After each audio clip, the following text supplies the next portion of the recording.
How you doing? Dr. Ulysses Jackson here again. Today I'm going to get into this, how to strengthen your self-esteem.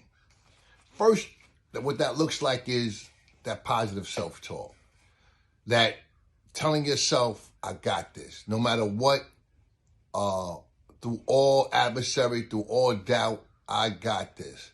Have you ever find yourself, or have you ever found yourself somewhere and you're talking to yourself and you're looking around as if anybody could hear you? And the whole thing is that it's not that you're bugging out. It's just that there's no one else around to give you that affirmation that you need and what you get ready to do and what you're doing. So what happens is you find yourself someone saying, man, today I'm going to just get up and I'm going to go to this job, man. I don't really want to do this, but I'm going to get this money, man. Or I'm going to go over here and take the kids here. I'm going to do this, man. Or I got to go back home and I'm going to study for this test. That type of stuff, that's part of that self-affirmation. See, the flip side is when you start getting into that real negative, you got to get into, I got this, man. I could do this. Because nobody's going to be your biggest cheerleader and your biggest fan than you. And that's what's going to help you out and keep you motivated. Cheer for yourself. Another way to strengthen your self-esteem is the understanding that every day is going to be a daily challenge. Something new is going to come. Something's going to come down the pipe. Take this as a way to learn something new. This is why even as a doctor, PhD, I don't ever want to be in a room, or I'm never in a room where I'm playing I'm the smartest person.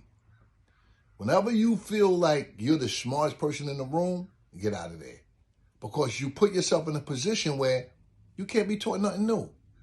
And when I have a conversation sometime with some people, that had an air of arrogance, as if they knew it all or they had the answers, I'm sitting there saying, what are we having a conversation for? I stay very, very teachable. I want to learn new stuff. It's stuff about law and I don't know all this stuff. Cooking, I don't know this stuff. But when it comes to clinical research and comprehensive examinations and to get a PhD in variances and qualitative methods, I studied that for years. I know that. All that other stuff, I don't changing tires and bleeding boiler. I got to listen to that because I'm not a professional or an expert in that. So accept challenges as a way to learn something new every single day. Become emotionally aware. Becoming emotionally aware means understand your triggers that's going to make you happy or sad. If I know I talk to her, I'm going to sit down her. If I talk to him, he always uplifts me, and I love having a conversation with him. So be aware of your emotional awareness. So I got a friend of mine that he used to have a short fuse. Anything you say to him, he going to blow up. So I had to, after years and years of talking to him, was like, if you know she puts you in this position, why do it? And after a while, I thought about it. I said, you know what, Doc, man, you're right, man. Why am I putting myself in these positions that, I'm finding myself angry about? So become emotionally aware of the cause of your anger, your happiness. Like for me, we've all lost a lot of people. So during my work day, if I'm forced to bring back a memory of a tragic situation or something that really hurt me or made me upset and cry, I don't want to think about that because I'm emotionally aware of myself and my surroundings. See, this is how we're going to build that self-esteem. It's like you lose a loved one or you just broke up with someone. You lock and load on that all day, that's what your day is going to be based around. So becoming emotional and set time on the side to address those triggers. Now the time where I'm sitting down, I'm alone, some alone time, I'm going to self-reflect. You can't be in the middle of your work day or taking the kids to the park and you want to go into, something that's going to trigger you into a bad emotional state. So being aware of that. Also, control.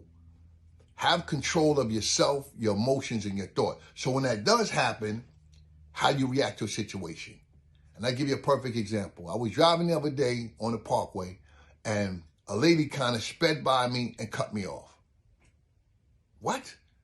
So I started to speed up because I was going to pull up on the side of her and give her a piece of my mind. But then I thought about it.